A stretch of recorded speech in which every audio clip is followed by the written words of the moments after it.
1-to-1 பக்தி ஆன்மீக சகோதர சகோதரிகளும் என்னுடைய அன்பான ஆசீர்வாதத்தை தெரிவித்துக் கொள்கிறேன்.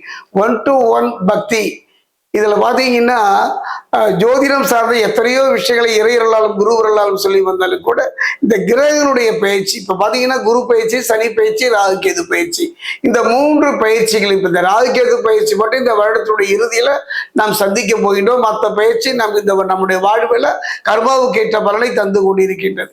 ஆனாலும் இந்த 3 பயிற்சிகளும் நீண்ட காலம். இதற்கு இடைப்பட்ட ஒரு பயிற்சி தான் சுக்கிரனுடைய பயிற்சி.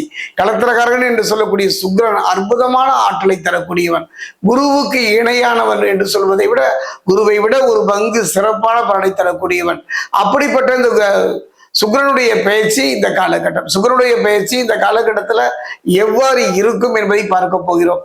பார்ப்பதற்கு முன்னால சுக்கிரனை பொறுத்தவரைக்கும் களத்திரகாரன் மட்டுமல்ல, மகிழ்ச்சி, சந்தோஷம், அந்த உறவுன்னு சொல்லுவாங்க இல்லையா, அந்யோனியம், கணவன் மனைவி உறவு மட்டுமல்ல, அப்பா பிள்ளை உறவு மட்டுமல்ல, சகோதர உறவு என்றாலே அதற்கு சுக்கிரன் தான். ஒரு குடும்பம் நிம்மதியா இருக்கணும்னா, சந்தோஷமா இருக்கணும்னா இவன் ஒரு காரணம். அதே நேரத்துல இந்த சுக்கிரனை பொறுத்த வரைக்கும் பலம் வாய்ந்தவனாக இருக்க வேண்டும். ஆனா இந்த காலகட்டத்துல சுக்கிரன் பாத்தீங்கன்னா அதிசாரமாக பலம் இழந்த ஒரு காலம். பலம் இழந்துதான் அவரு சிம்மத்திலிருந்து கன்னிக்கு பயிற்சி ஆகிட்டார். கன்னி யாருடைய வீடுன்னு பாத்தீங்கன்னா புதனுடைய வீடு. அதே நேரம் பார்த்தீங்கன்னா வெறும் சுக்கிரன் பயிற்சி வைத்து மட்டுமே பலன் சொல்லிவிட முடியாது. மீனத்தில் இருக்கக்கூடிய மீனத்தில் இருக்கக்கூடிய சனி பகவான், குருவின் வீட்டிலிருந்து சனி பகவான் தன்னுடைய 7ஆம் பார்வையாக கன்னியை பார்க்கின்றார். புரிந்து கொள்கின்ற காரகத்தன்மையுடைய பூமிகாரகன் என்று சொல்லக்கூடிய செவ்வாய், அந்த செவ்வாய் தன்னுடைய 4ஆம் பார்வையாக கன்னியை பார்க்கின்றார், சுக்கிரனை பார்க்கின்றார்.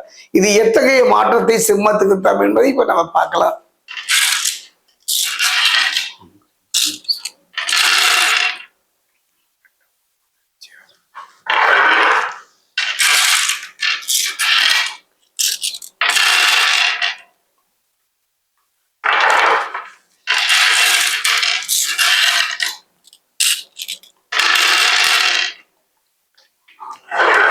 சிம்மராசியினர்களே, ஒரு அருமையான சந்தர்ப்பம், ஒரு அருமையான ஒரு வாய்ப்பு தான்.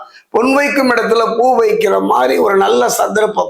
தவித்த வாய்க்கு தண்ணீர் கிடைப்பது போல, பசித்த வயிற்றுக்கு ஒரு கவலை உணவு கிடைப்பது போல ஒரு அருமையான சந்தர்ப்பம். ஒரு மனிதனுடைய வாழ்க்கையில பலம் இழந்து நிற்கின்ற இந்த சுக்கிரனுடைய பயிற்சி சிம்மராசியை பொறுத்தவரைக்கும் எந்த விதமான ஒரு பாதிப்பையும் தந்து விடாது. அதே நேரம் பார்த்தீங்கன்னா குருவின் பார்வை அந்த சனி பகவானுடைய பாதிப்பும் சுக்கிர பகவானுடைய பலகீனத்தையும் பாதிப்பு தந்து விடாது. கவலையே பட வேண்டாம். அருமையான ஒரு சந்தர்ப்பம். மதில் மேல் பூனையாக இருந்த உங்க வாழ்வு ஒரு தெளிவான முடிவை எடுக்கக்கூடிய தைரியமும் தன்னம்பிக்கையும் பெறக்கூடிய ஒரு காலமாகத்தான் அமைகின்றது.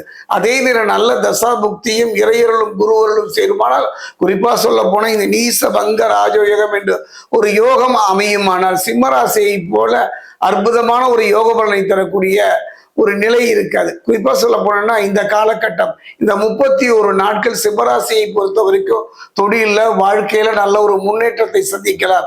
தொட்ட காரியம் துலகம், எடுத்த காரியம் வெற்றியை நோக்கி நகர்கின்ற ஒரு சந்தர்ப்பமாக அமையும். குறிப்பாக பார்த்தீங்கன்னா நீண்ட நாள் ஆசை, நீண்ட நாள் கனவுகள், குடும்பத்துல தடைபட்டு போன பிரச்சனைக்குரிய குடும்பத்துல அந்த சுபகாரியங்கள் தடை நீங்கி பிரச்சனை நீங்கி நிம்மதியை தரும். பிள்ளைகள் மத்தியில கணவன் மனைவிக்குள் இருந்த கருத்து வேறுபாடுகள் படிப்படியாக குறையும். அதே நேரம் அவர் பலம் இருந்து இருப்பதனால கணவன் மனைவி ஒருவரை அனுசரித்து போவது, சின்ன சின்ன விஷயங்களுக்கெல்லாம் எரிச்சல் கோபம் இல்லாமல் செல்வார்களானால் நல்ல ஒரு மாற்றத்தை, நல்ல ஒரு முன்னேற்றத்தை பெறக்கூடிய ஒரு காரியமாக அமையும். நீண்ட தூர பயணங்கள் செல்லும் போதோ, இரவு நேர பயணங்கள் செய்யும் போதோ, அறிமுகம் இல்லாத மனிதர்களோடு பயணம் செய்யும் போதோ மிக மிக கவனமாக இருக்கக்கூடிய ஒரு காலம் இந்த சுக்கிரனுடைய பயிற்சி சிம்மராசிக்கு. குறிப்பா சொல்ல போனோம்னா இந்த காலகட்டத்தை பொறுத்த வரைக்கும் நல்லது யாது கெட்டது எது என்று புரிய முடியாத ஒரு புதிராகத்தானே.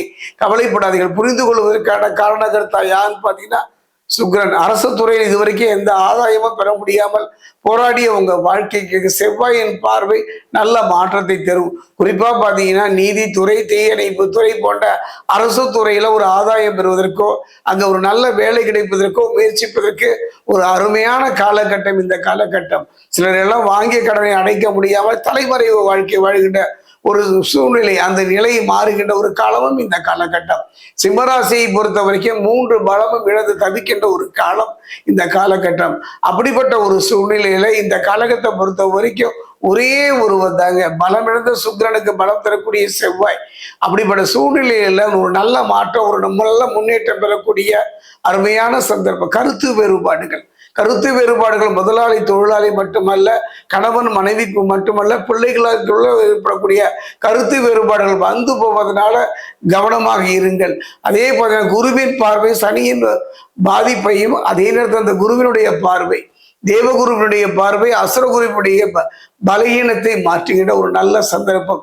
இறையருளும் குருவருளும் நல்ல தசாபத்தியும் நடக்குமானார் சிம்மராசியை பொறுத்த வரைக்கும் இடத்தை திரும்ப பெறக்கூடிய ஒரு நல்ல சந்தர்ப்பமாக அவை 3 பலம் என்று சொல்வேன். தேக பலம், தெய்வ பலம், மனோபலம் என்று 3 பலத்தை சொல்லுவேன். அந்த 3 பலமும் குறைந்த ஒரு காலத்துல இறையருள் மட்டும் துணை இருக்குமானால் நல்ல மாற்றத்தை பெறலாம். முடிந்தால் இந்த காலகட்டத்தில் பித்ருக்களுடைய ஆசை, சிம்மராசியை பொறுத்த வரைக்கும் நாம் இழந்ததற்கு என்ன காரணம் என்று யோசித்து பார்த்தீர்களா? நம்முடைய பிரச்சனைக்கு என்ன காரணம் என்று நினைத்து பார்த்தீர்களா? ஆனால் காரணம் என்றோ செய்த, எப்பொழுதோ செய்த தவறுக்கோ அல்லது பிரச்சனைக்கோ ஒரு காரணமாக இருக்கலாம். நான் யாரையும் ஏமாற்றவில்லை, யாரு கூடயும் கெடுக்கவில்லை என்று கலங்கியவர்களுக்கு எல்லாம் பித்தர்களுடைய ஆசையை பெறக்கூடிய அற்புதமான ஒரு காலம் இந்த ஆடி அமாவாசை. இந்த காலகட்டத்தில் நீங்க செய்ய வேண்டியது ஒன்னே ஒண்ணுதான். பித்தர்களுக்கு செய்ய வேண்டிய கடன் ஏதாவது இருந்தால் அதை செய்து பாருங்கள். குலதெய்வம் ஆலயம் சென்று பாருங்கள். குறிப்பா பார்த்தா சுக்கிரனுடைய பலகீனத்தை பலமாக மாற்றுகின்ற சக்தி தாயாருக்கு உண்டு. குறிப்பா மகாலட்சுமிக்கு உண்டு. அருகில் உள்ள மகாலட்சுமி ஆலயம் சென்று ஒரு தேங்காய் வாங்கி 2ஆக உடைத்து நீரை வெளியேற்றி அதில் நெய் தீபம் வெற்றி வழிபடுவீர்களானால் சுக்கிரன் பலம் பெறுவதோடு உங்க வாழ்க்கையில் ஒரு நிம்மதியான ஒரு தருணம் இந்த சுக்கிரன் பயிற்சி சிம்மராசி. 1 to 1 பக்தி ஆன்மீக சகோதர சகோதரிகளும் என்னுடைய அன்பான ஆசீர்வாதத்தை தெரிவித்துக் கொள்கிறேன். 1 to 1 பக்தி இதுல பாத்தீங்கன்னா ஜோதிடம் சார்ந்த எத்தனையோ விஷயங்களை இறையர்களாலும் குருவர்களாலும் சொல்லி வந்தாலும் கூட இந்த கிரகங்களுடைய பயிற்சி, இப்ப பாத்தீங்கன்னா குரு பயிற்சி, சனி பயிற்சி, ராகுகேது பயிற்சி, இந்த 3 பயிற்சிகள் இப்ப இந்த ராகுகேது பயிற்சி மட்டும் இந்த வருடத்துடைய இறுதியில நாம் சந்திக்க போகின்றோம். மற்ற பயிற்சி நம்முடைய வாழ்வில் கர்மாவுக்கு ஏற்ற பலனை தந்து கொண்டிருக்கின்றது. ஆனாலும் இந்த 3 பயிற்சிகளும் நீண்ட காலம். இதற்கு இடைப்பட்ட ஒரு பயிற்சி தான் சுக்கிரனுடைய பயிற்சி. கலத்திரகாரகன் என்று சொல்லக்கூடிய சுக்கிரன் அற்புதமான ஆற்றலை தரக்கூடியவன், குருவுக்கு இணையானவன் என்று சொல்வதை விட குருவை விட ஒரு பங்கு சிறப்பான பலனை தரக்கூடியவன். அப்படிப்பட்ட இந்த சுக்கிரனுடைய பயிற்சி இந்த காலகட்டம், சுக்கிரனுடைய பயிற்சி இந்த காலகட்டத்தில் எவ்வாறு இருக்கும் என்பதை பார்க்க போகிறோம். பார்ப்பதற்கு முன்னால சுக்கிரனை பொறுத்தவரைக்கும் கலத்திரகாரன் மட்டுமல்ல, மகிழ்ச்சி, சந்தோஷம், அந்த உறவுன்னு சொல்லுவாங்க இல்லையா, அந்யோனியம், கணவன் மனைவி உறவு மட்டுமல்ல, அப்பா பிள்ளை உறவு மட்டுமல்ல, சகோதர உறவு என்றாலே அதற்கு சுக்கிரன் தான். ஒரு குடும்பம் நிம்மதியா இருக்கணும்னா, சந்தோஷமா இருக்கணும்னா இவன் ஒரு காரணம். அதே நேரத்தில் இந்த சுக்கிரனை பொறுத்த வரைக்கும் பலம் வாய்ந்தவனாக இருக்க வேண்டும். ஆனா இந்த காலகட்டத்தில் சுக்கிரன் பார்த்தீங்கன்னா அதிசாரமாக பலம் இழந்த ஒரு காலம். பலம் இழந்துதான் அவரு சிம்மத்திலிருந்து கன்னிக்கு பயிற்சி ஆகிட்டார். கன்னி யாருடைய வீடுன்னு பார்த்தீங்கன்னா புதனுடைய வீடு. அதே நேரம் பார்த்தீங்கன்னா வெறும் சுக்கிரன் பயிற்சி வைத்து மட்டுமே பலன் சொல்லிவிட முடியாது. மீனத்தில் இருக்கக்கூடிய சனி பகவான், குருவின் வீட்டிலிருந்து சனி பகவான் தன்னுடைய 7ஆம் பார்வையாக கன்னியை பார்க்கின்றார். புரிந்து கொள்கின்ற காரகத்தன்மையுடைய பூமிகாரகன் என்று சொல்லக்கூடிய செவ்வாய், அந்த செவ்வாய் தன்னுடைய 4ஆம் பார்வையாக கன்னியை பார்க்கின்றார், சுக்கிரனை பார்க்கின்றார்.